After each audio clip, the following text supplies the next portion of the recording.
Saying what we're grateful for is a great thing. What are those pieces of advice you would go back and give yourself if you could? If I want my family to be happy, but I'm ticked off all the time, or I'm upset all the time. Do I write a check for my counseling session here?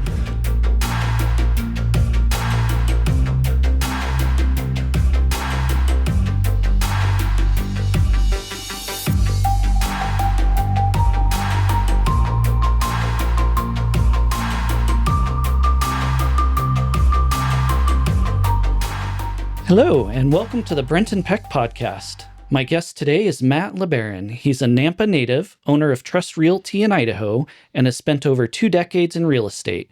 More importantly, he's a man of faith and a devoted father. Matt, thanks for being here. Hey, thanks for having me, Brenton. Happiness and gratefulness is it is what I have been striving for. And during my prayers and my silent prayers to the Lord and just walking around, I'm just the gratefulness and just being grateful for so many things. And gratefulness leads to happiness. Gratefulness leads to other people that are happy and grateful coming to us. And, our cells are vibrating so fast, and they vibrate happiness or sadness. And that's why people can walk into a room and they can cut the tension with a knife. Just because there's so much tension and the vibrations are coming. But with gratefulness, that's been such a key in my relationship to the Lord, because we have so much around us to be grateful for.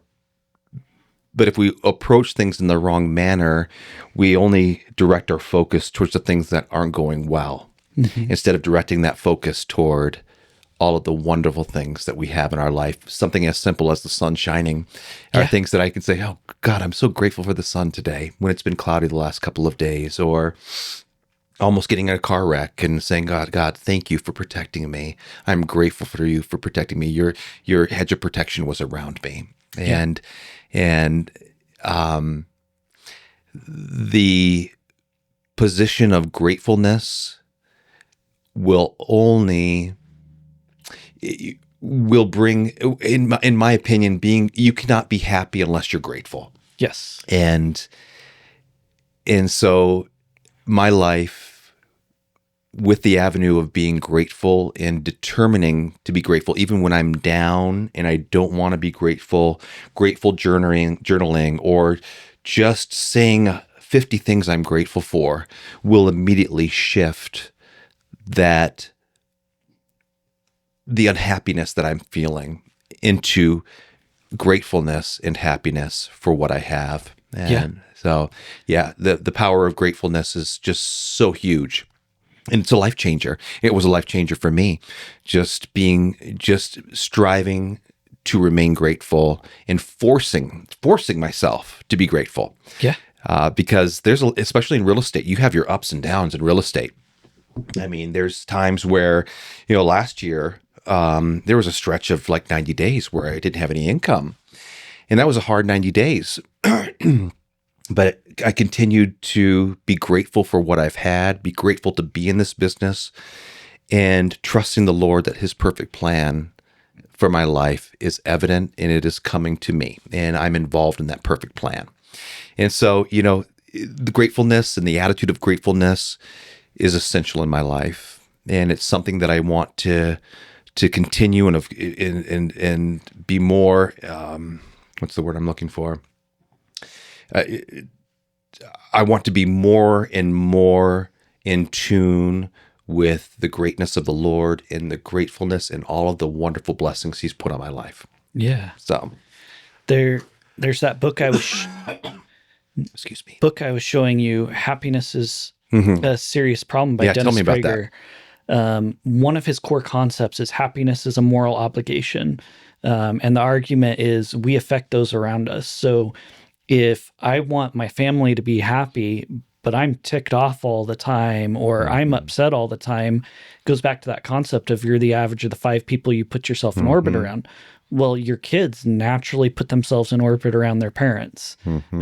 We are single-handedly one of their biggest influences. Yeah. So if you want your kids to be happy, you need to be happy so that passes on. Yeah. But there's another concept. I don't remember if he explicitly said it or kind of was a theme throughout, but a lot of people view our emotions as completely outside of our control. And to some degree, there is an element of emotions just hit us. But people view happiness as only an emotion, which I disagree with and which he disagrees with. It's like, no, happiness is a choice. It's a mindset. And this is evidence throughout history. You have people who came through the gulags and all of that time that came out expressing gratitude and happiness. And then you have people who have everything. They have millions of dollars in the bank. They have everything the world would consider to be perfect that are the most unhappy people you would ever meet. And so it's like, happiness comes down to a choice. We have to choose it. And that's aiming our focus and perception. So like my family, after reading that book, one of the things I started is I want to instill gratitude in my kids. So, we all go around at Thanksgiving. It's tradition. Everybody at Thanksgiving, what's something you're thankful for?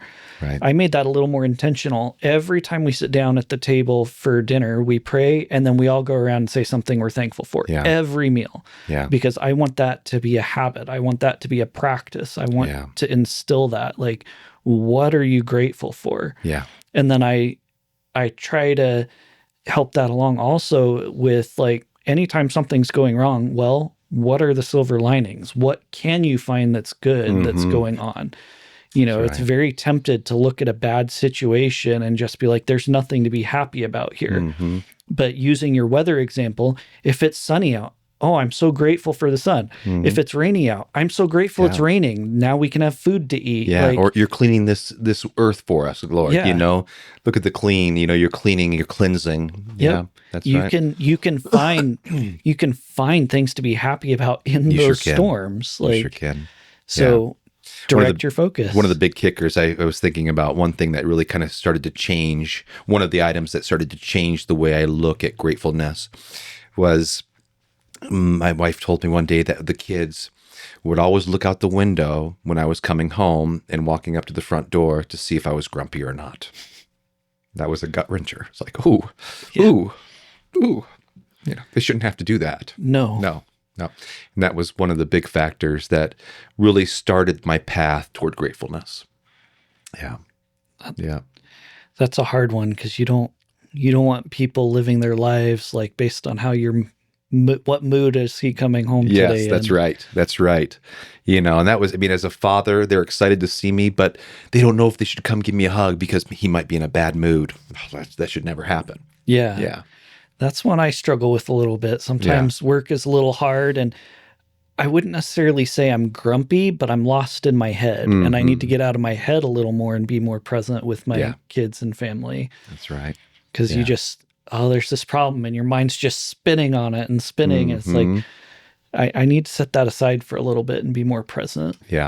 And I love your example of how you sit around the table and pray. We sit around the table and pray, but saying what we're grateful for is a great thing. I think why haven't I done that before? So I'm really happy that you mentioned that. One thing I had been trying to do is read a book, and then after reading, before bedtime, read a book, and then ask for prayer requests or unspoken prayer requests. And I think I'm going to start adding what are we grateful for into that as well. That's awesome. Yeah. We also pray at bedtime, and our kids want to pray too. So every night I'll pray, my wife prays, and then our oldest has started praying too right after. And it's always the way, it's probably a little telling of my values or anyone's values, how they structure their prayers to what their values are. But every prayer is, Dear Jesus, thank you for child. And then goes into help them have a good night's rest or whatever. But it's always starting with that gratitude because of that same thing. I'm trying to be very intentional and pointing my focus at we need to be grateful. We need to be intentional about being grateful and happy. And even when we're praying instead of saying, "Oh Lord, please help me with my test." Instead, "Oh Lord, thank you for helping me with my test."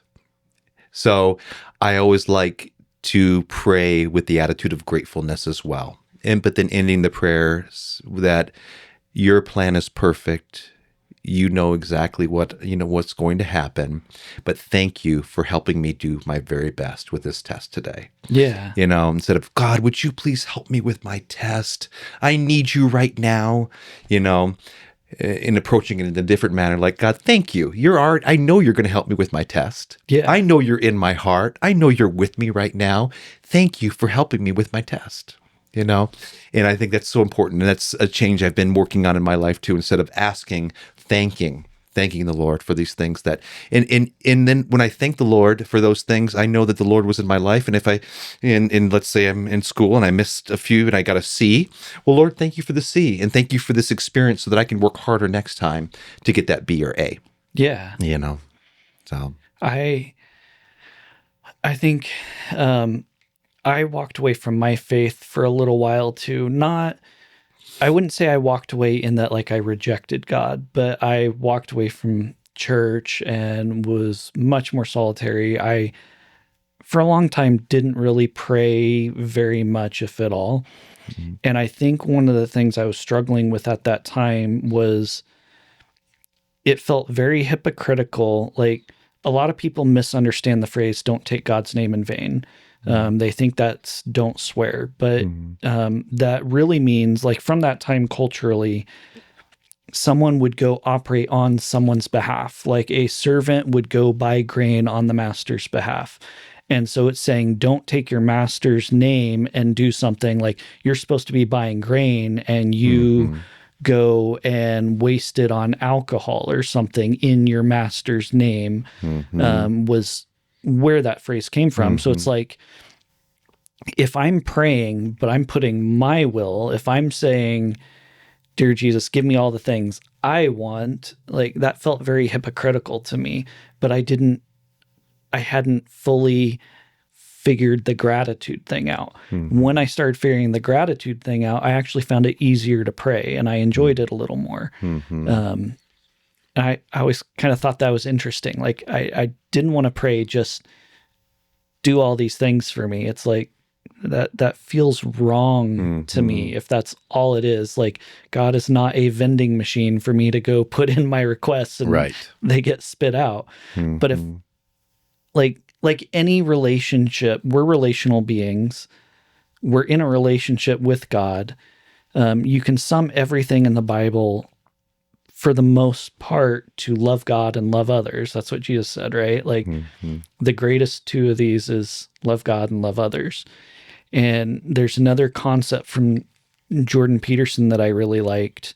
There's almost no difference between being inward looking, focusing on yourself, and being miserable. Like they are so heavily correlated by data and research that there is almost no difference. It's when you start focusing on others. So in that concept of praying, if all I'm doing is asking for me, I'm inward focused. I can't even express that gratitude or think about others. But as soon as I can spread that outward, then you naturally are more happy. Yeah, definitely. And looking forward to things that God is going to bring to our lives. Yeah. I've really been focused on God, but he's just such a big part of my life right now. So he's my everything. And it's just fun being able to share a portion of my testimony. Yeah. And how my relationship with the Lord is right now. So thank you. It really just, just being able to, I think it, I feel it, but a lot of times we don't express it. And so this was really nice being able to do that. Yeah. Yeah. I'm a little curious, like you've expressed a little bit of regret, and you've kind of gone two directions here. One is like, I regret in that I wish I could have done things differently, but I don't regret in that I'm the person I am now because of what I went through. That's right. So building on that, I'm curious, and I'll ask this maybe in a couple different ways. Like, what would you, If you could go back, what would you tell your entrepreneurial self? What would you give yourself advice about your walk with God? What are those pieces of advice you would go back and give yourself if you could? Yeah. Wow, that's deep. And, I have thought about that. But what I think from a father's perspective, as a child, it was just my personality in a lot of ways. And I wonder if a mentor could have came to me and said, Matt, you're walking down this bad road. And I would say, no, I'm not. I'm good. Everything's fine. But if I looked back, what I would say to myself is, Matt, be careful of who you hang around with. Matt, sports isn't the most important thing in your life. Matt, popularity isn't the most important thing in your life. Happiness is the most important thing in your life, relationships, and of course, God. And let me just kind of mull this over a little bit here. If I could go back and tell myself what, something it really would be, but the thing is, I think I would go back and I would say somebody, if I told you this, me at that moment, I wouldn't have listened. And that's kind of hard for me to wrap my head around, because knowing my state of mind back then, I didn't want anybody else's advice. So then I go to my parents. Well, parents, how could have you raised me differently? So I have a different attitude. I don't want to slight them because they're amazing parents. They raised me the best that they could. So I don't want to say, well, mom and dad, if you would have done this different, I would have turned out differently. No, I'm not going to do that either. Could they have done things differently? Sure. Could they have been harder on me? Sure. Could they have grounded me or not let me go to public school or, asked more questions? Could they have done that? Yeah, they could have. But they did the best they could with me, and there's no hard feelings for that. So I think ultimately, in the state that I was in, of a rebellious attitude and a self-serving attitude and a selfish attitude and a selfish person at that point in my life, I don't think, even if I came back to me and I said, I've traveled through time and this is me 30 years ago, don't do this. At that point in my life, my adolescent years, I would have probably just rejected that advice. And that's hard. I had my good things about me. Don't get me wrong. Oh, yeah. But I was just didn't want to listen to advice from anyone.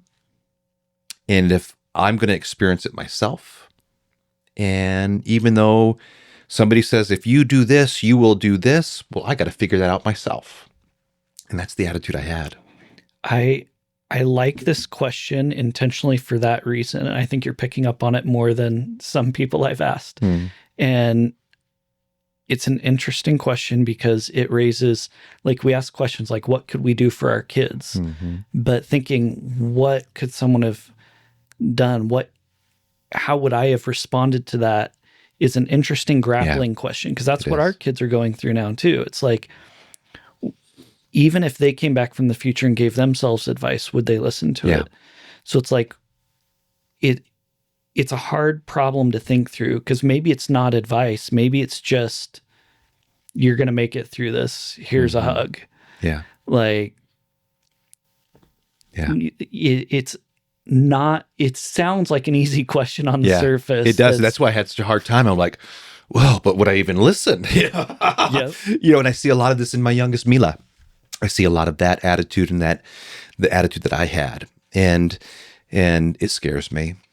It does. We've got to a point where I try to give her advice and she says, I don't want your advice. And so I say, okay, well, Mila, I'm here to always give you advice, but I won't give you advice anymore, because I'll just give her advice. She doesn't ask for it. I just give it.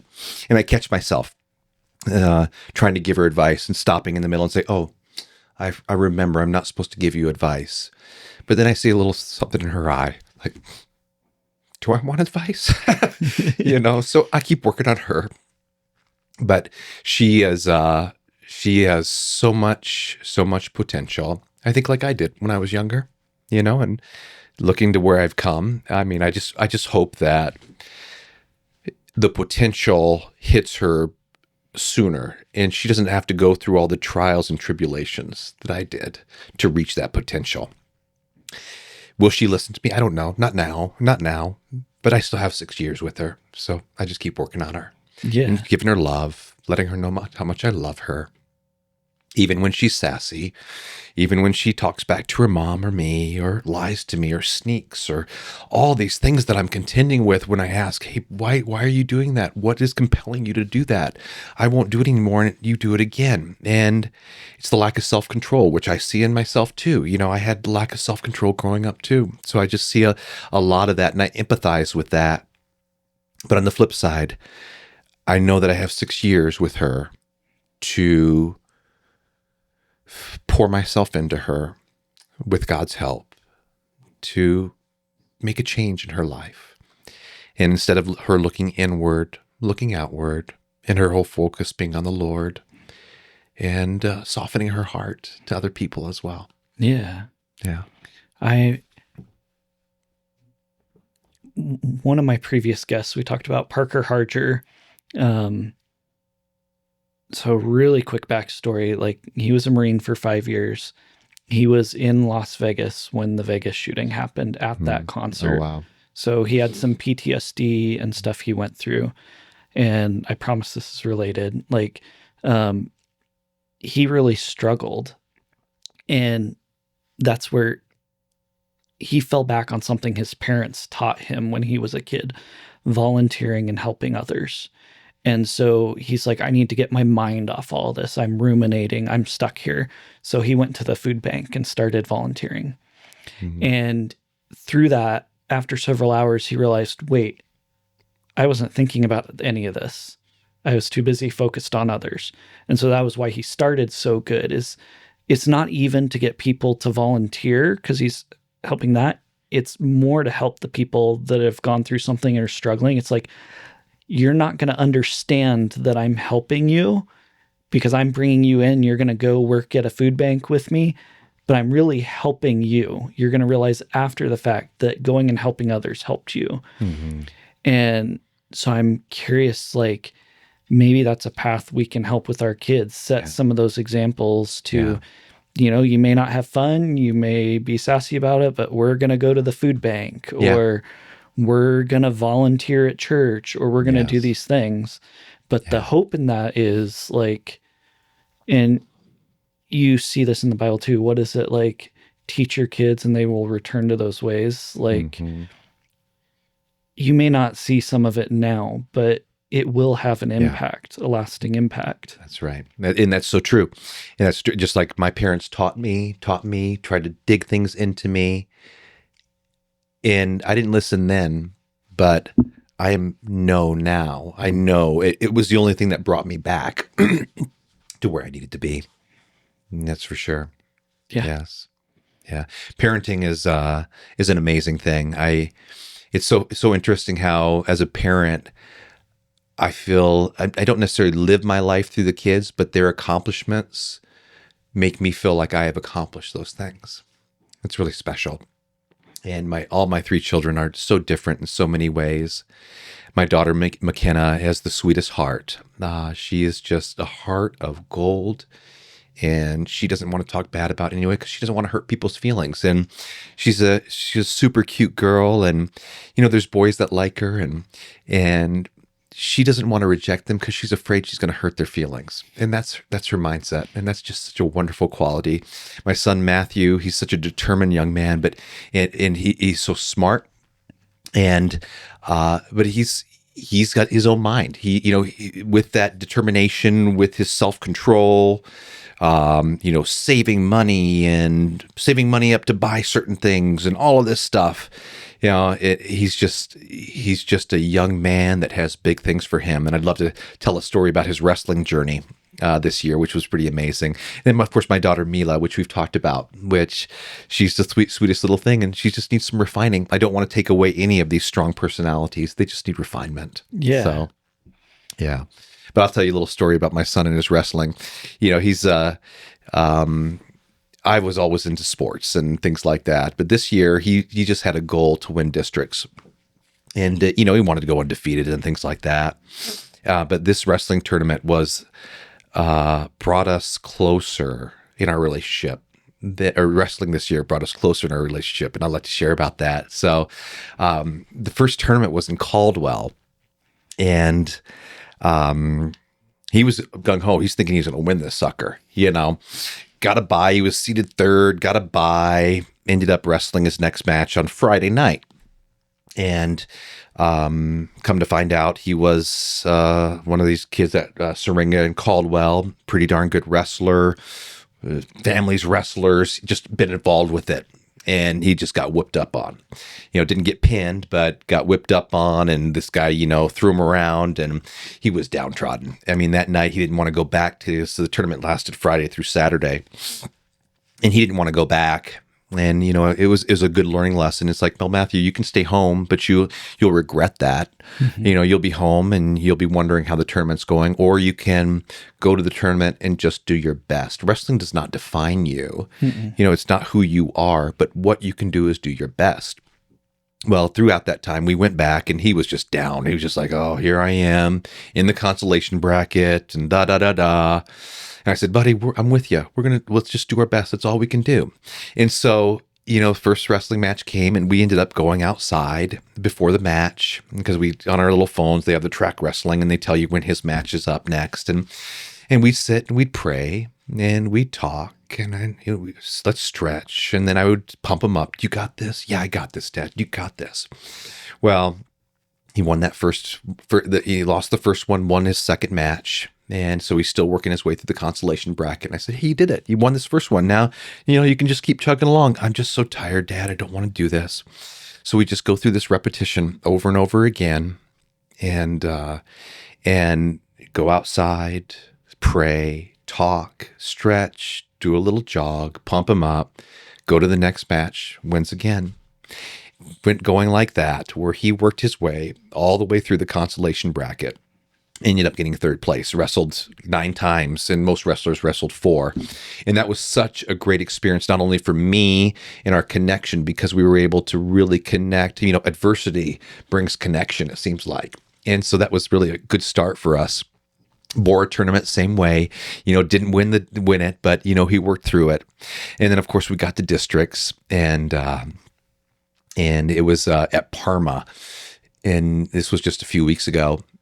And he was seated number 1, worked his way through. Parma ended up having just 2 mats. And so the tournament itself started at 3:00, ended up finishing at 1:30 in the morning. Goodness. With all the championship matches happening around 12:45 in the morning for these school kids. People were sleeping on the bleachers. People were upset, like, why didn't they have it in the main gym where we could have 4 mats, but now we have 2 mats and everybody's here until 1 in the morning. What's going on there? Well, anyway, long story short, he ended up, we went through our pre-wrestling thing again, talking, pumping up. This does not define you, Matthew. God's perfect plan is for you to either win districts or maybe lose districts. That his plan is perfect for you. This does not define you. He ended up winning districts, and I was so excited. So excited. More excited than him, but the biggest thing that let me know that was an affirmation that our time together was so worth it was when he was talking to his coach, just won districts, and talking to his coach, and gets done talking to a coach, and he turns around and looks at me. He was probably a good 30 feet away, and looks at me. Tears start welling up in his eyes. And he just walks to me. And just the embrace I had with him was unlike anything other. It was just, I will always remember that, because it was the culmination of a season, and it was him coming to me and saying, Dad, we did it. We did it, Dad, because he knew I was emotionally invested, and I wanted it for him. I mean, I wanted God's will to be done, but just that embrace when he had just won and everybody's waiting to talk to him. And the fact that he wanted to come to me. And it was an affirmation that our relationship has just grown leaps and bounds. And what's even more with that is on the way home, he said, I said, well, this was part of God's perfect will for you, my son. And he says, Dad, you're right. You're right. You know, I bet if I would have won Marston or Caldwell tournament and I would have won Boer tournament, I wouldn't have won districts. I said, why do you think that? He says, because I wouldn't have worked as hard, Dad. It's like proud daddy moment right there. So yeah, that I always love telling that story. And dude, it's so, I think about it and it tears me up just because it was just so special to me. It was just like, this is what being a father is for. It just was everything. I mean, I would have been the same if he would have lost. I would have said to him, Matthew, this was God's perfect plan. You losing was God's plan. That's exactly how it was supposed to be. And that's going to help you in the future to propel your wrestling career if you want to do that. But the fact that he won, and then, you know, all of the years hard work, I was able to experience a part of his jubilation and his happiness. It was just a special thing for me as a father. Yeah. Yeah. It was just cool.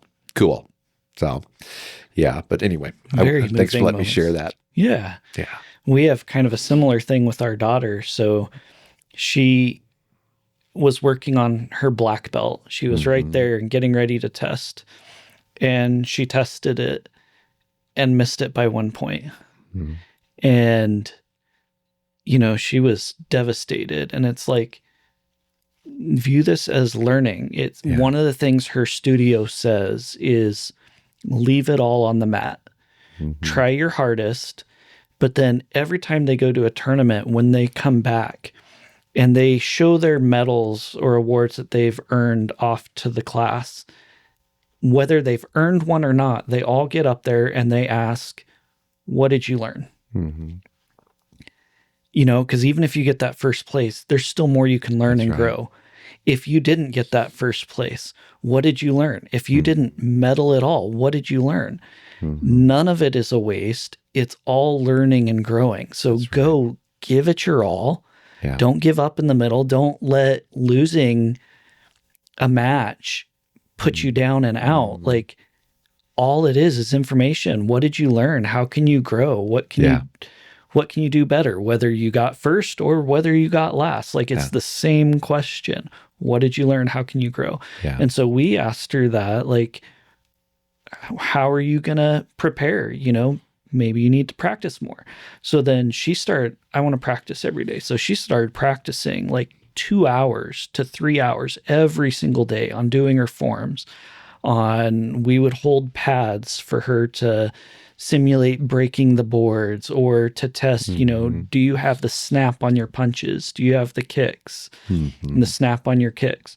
And then we went to the tournament and, you know, she's competing with other black belts and she's not like, she's a recommended black belt, but hadn't earned that black belt yet. And she had injured her knee and been out for a little while. And we went to the tournament, and because she had put so much work in on those forms, which she hadn't been putting prior to the black belt, she had been practicing some, but not that level. She went to the tournament and got first place. And they said, this is the best we have ever seen you do a form, ever. And it's like that same thing. Like, if she hadn't have missed getting her black belt that one time, because her entire journey, like, she went through all the Tiny Tiger belts, all of the other belts. I mean, she's been doing it for coming up on, I think, 5 years. And through all of that, she never failed to make rank. Like, she was always right there. But it's like sometimes that loss gives you that little bit of push. Because then it's like, wait, I do need to double down and practice. And you become more committed. Yeah. Yeah. And we don't grow unless we have some adversity. If we're always winning, we're not growing. No. And, you know, a lot of times I wasn't sad that there was a loss or something like that because I know growth would happen. Excuse me. Yeah. So it didn't bother me too much, but, you know, you hurt for those kids, you know, you do hurt for them when they're hurting. I know you've been through 2 marriages now. Like, I'm curious what you've learned in making a marriage successful, because in the world we are in now, it's what, over 50% of marriages end in divorce. People are not staying married. They're not staying committed. People aren't even marrying as much anymore. So what have you learned? What has helped you? How have you grown? What do you see as the benefits through marriage and family? You know, marriage is a commitment, as we know. And, you know, I'm not going to lie. We've had our times where we've wanted to part ways, things like that. But I've said, no, it's not happening. And I am committed to you. And mainly, I think the children, I mean, there were times in our relationship that I would feel if we didn't have children, we would have parted ways. It just would have happened out of lack of commitment to each other. But what has really been a foundation for our relationship is the Lord. We have a natural chemistry together as well. My wife and I, she's a very strong personality too, much like I am. And so we naturally will bat heads. I have learned to choose my battles. I have learned that things that I think are important in the moment really aren't. And I've learned to just let go. And instead of me getting what I want, being a servant to her and pushing down my own self and honoring her as my wife. And that has been for me, and to be trying to be the best husband I can be, it was a fantastic position to be in, because when I want it my way, that's just self-serving. And a lot of arguments could stop immediately when I let go and say, hey, that's just fine. Now, there's certain things that I may be adamant on, and I might put a hard foot down on and have a conversation about that and come to a meeting of the minds together. But many times I at this stage in my marriage and where I want to be in my marriage is to serve my wife and honor her, whether I think it's right or wrong. And a lot of times I think you're wrong. But that's just growth. And I think one day during certain items, instead of my wife saying we should do it this way, eventually she'll say, hey, Matt, what do you think? What do you think we should do? And I'd be willing to say it. But so a lot of it is just dying to my marriage, if you will, being less self-serving and listening to her and what she needs. Women need so many things that us guys don't really understand. In trying to learn about my wife, to give her the things which I'm still failing at. I'm failing all the time. I might fail, but I'm forgiven. But she sees that, and she sees the growth in me, which has naturally brought us closer together. And a couple of days ago, it was so sweet. Here I go again. She says, Matt, I love you more. I just love you so much more now than I did a while ago. Or, she said it much better than I can say it. But that was an affirmation to me that I'm on the right track. And I want to see this through to the finish line. It's a commitment. And when we lay down those vows, it's a commitment. It's too easy to get divorced. It's too easy to walk away. It takes hard work to stay together. And I want to put in the hard work for our relationship. Yeah. Yeah. Early on in my marriage, we made the conscious choice. We're never even going to say the word divorce. Yeah. It's just a banned word. Yeah.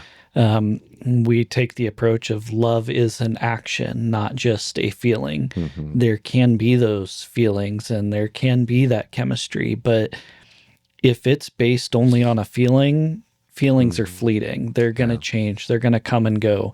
So it's like, there's times where you're not going to like each other. You're just not. but you still love each other. It's that act of love. We have little things of like, we always give each other a kiss at the end of the night, before bed. And it's like, even if we're a little upset at each other or something, that is a renewal of our vow, if you will, of like, I still love you. I'm still committed to you. We may have some differences of opinions or whatever it is, but we're still actively making that choice always. Like, it is a commitment. Yeah, it is. And I see, you look throughout history and different cultures, and it's like, if it was only a feeling, how are arranged marriages ever a thing? Like, this is where I'm at, and I'm going to choose to make the best of it. It's a choice. I mean, you could wait, maybe, like, a lot of people don't get married. Well, I want to wait for the perfect person. And it's like, if you're waiting for perfect, you'll find perfect, and then like, wait, there's something better right there. Yeah.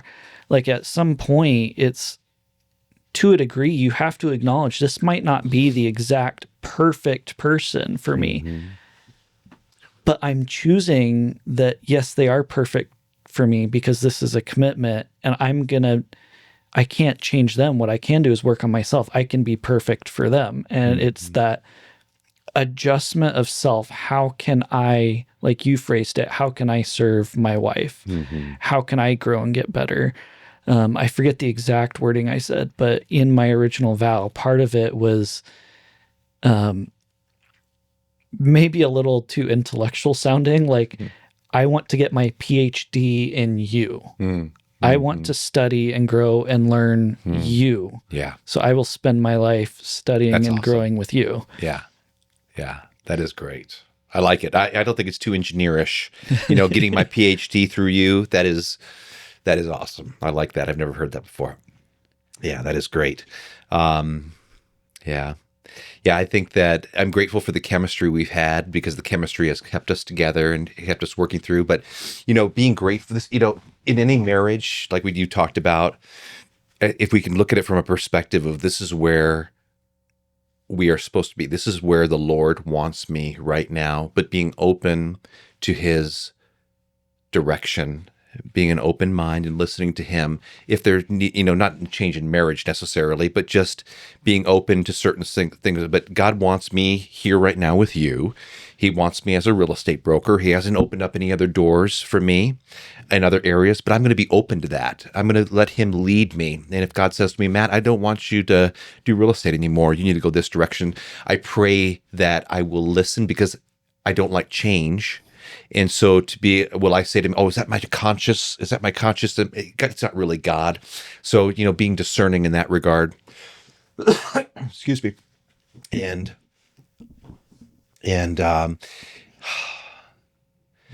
so I feel like where I'm at is where the Lord wants me to be, and I need to be happy and grateful where I'm at right now and in this moment, and be discerning to his direction, to the Lord's direction, to move me where he wants me to move, and for me to be malleable and not staunch, not stuck in my way, but being open to being malleable and moving in the direction that the Lord wants me to be. And of course, listening to his calling on my life as well. And that's really, and ultimately, Brenton, that's what saved my marriage, is the Lord. That's what saved my business. That's what's, just saved me as a person. It's just a closer relationship. Because like you mentioned at the first part of this, is even if you're an atheist, the Bible contains such amazing advice that everybody can heed. And I always love it. People get so upset wanting to put the 10 Commandments in a public school. I don't get upset about it, but like, guys, it's what we want to be anyway, isn't it? Isn't that what we want to be, as a society? So yeah, but that's a whole other rabbit hole we can go down maybe some other time. Yeah. Yes. I had a thought that I was gonna follow up on, and it just it happens to the ran best of for us. the hills. Yeah, it happens to the best of us right there, dude. Oh man. Oh, I remember. Yeah. So one of the purposes of the podcast is the belief that we learn more through story and narrative than we ever do through like a slogan. Mm-hmm. I think that's one of the reasons Jesus talked in parables, is because we can learn more from a parable than we do just the stated 10 commandments, right? Mm-hmm. Oh, this is just a set of facts and it's there or not, and we have to go find our adventure. How do you know that's exactly true? Like, we're stubborn creatures that have to figure things out the hard way quite often.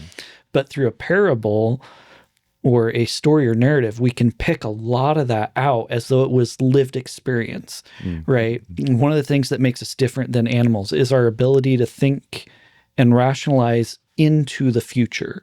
So we can live through a scenario in our mind, act it out without taking the actual physical choices and consequences. So the story lets us live through those. And so what comes to mind is one of those parables where, if you can't be faithful with the small things, how can I entrust you with the big things? And so it's like, you can apply that. Any story can be applied in a broad sense of directions. If you can't be grateful with the small things, how can you be grateful with the big things? If you can't be grateful for the challenges and learning experiences in the wrestling match, how can you be truly grateful for the win instead of prideful? Like, you can take that story and apply it to so many different things. So where you're saying, like, this is where God wants you now, like, maybe this is the big thing, maybe this is the small thing, but expressing that gratitude in the moment, if you can't do that, how can you grow more? Yeah, that's right. That's it right there. Yep. And, pride cometh before the fall. If pride could be ridded from this world, it would be a much different place. Yes. Yeah. Have you heard the concept from Dr. Peterson of the Luciferian intellect? No.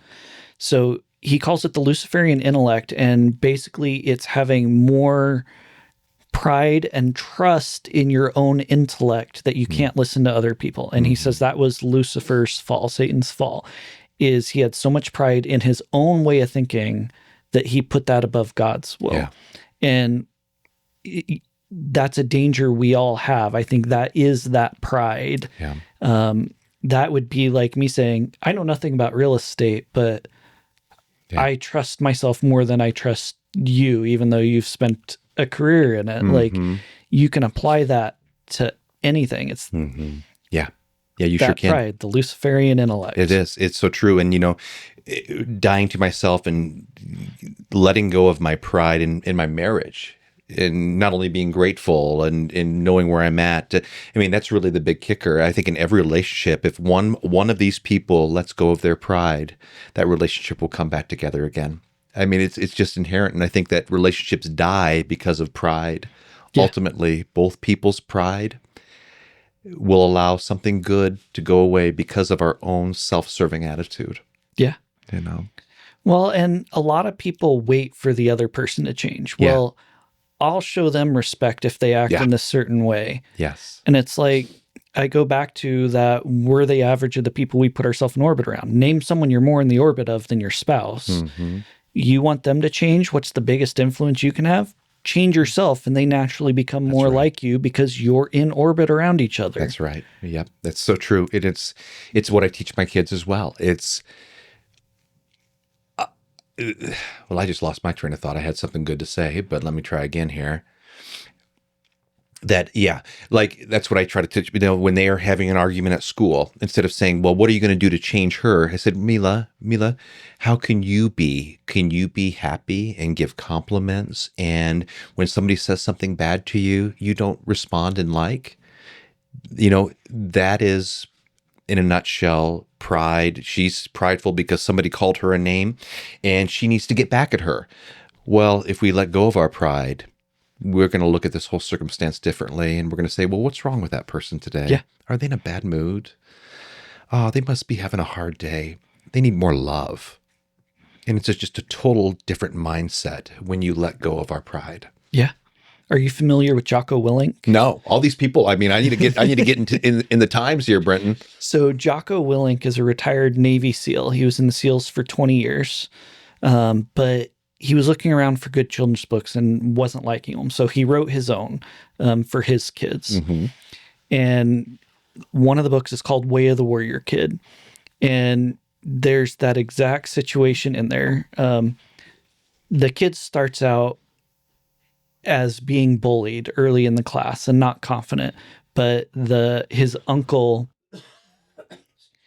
is a SEAL and is in town. So he starts helping him work out and build some confidence and gets him into jujitsu. And then it's a series of books. And one of the later books, there's another kid that's getting bullied and calling names. And, he started to get upset. Like, he's calling me names. I need to respond. And his uncle teaches him, you don't know what they're going through. And it ends up that they developing a friendship and relationship. The kid was putting on a strong front because he had a bad life at home. And because instead of responding to that other kid attacking him in kind, instead just showing kindness and helping, and even invited him to come do jujitsu with them, they ended up developing a friendship and inspiring, and the kid changed and is like, there's some really cool themes in there, but I want to say it's aimed at like a third to fifth grade reader, but they're excellent books. Jocko Willink, he's a jiu-jitsu guy too? He has his black belt in jiu-jitsu. He was a Navy SEAL for 20 years. He has his own podcast and business where he teaches people leadership skills. And a lot of it is not top-down leadership. It's like, let me mentor you. So he goes around giving a lot of leadership seminars and stuff. He's written a couple books that are really good. One of them is Discipline Equals Freedom. Another one is Extreme Ownership. Own everything. Like, take ownership of it. Yeah. So he's very known in those spaces. Yep. That's so true too as well. We need to take ownership of everything. Yeah. Yep. Instead of blaming others, take ownership in ourselves. Yeah. That's it right there. His approach, one of his approaches as a leader is like, let's say I have a member on my team that's really underperforming. It's don't go to them and say, you really messed this up. It's go to them and, where did I fail in being your manager? Where could have I helped you more or provided the training you needed or whatever it is? Like, even in that, your employee's failing, but you're the manager. So you're still taking ownership of that. Like, extreme ownership as a concept. That's right. It's so important. Yeah. But, awesome. Yeah. Awesome. Well, I think we're probably about at the end for this one. And do I write a check for my counseling session here? I don't know that I count as a counselor. I think I'm learning as much from you as you learned from me. Well, that was special. It was, poignant questions, and I was able to, I really have a hard time sometimes expressing how I truly feel, but I definitely did my best. I'm not as articulate as some other people, but I definitely think deeply, and I appreciate being able to share some of my background with you and for this opportunity to be on your podcast, Brenton. Thank you. Thank you for coming on. I appreciate it. I'm definitely not articulate either. That's one of the things I'm forcing myself to learn is come on and talk and develop my thinking and articulation. You hear some people talking, you're like, man, where do these guys come up with these things? And how can you store them and just spit them out like that? It's just amazing. So but I'm sure it takes a lot of practice and reading and prayer and all these things that we have to do to get into that state and do the best we can there. But you're doing awesome, Brenton. Thank you. It was a pleasure. Yeah. Well, thanks for watching the Brenton Peck podcast.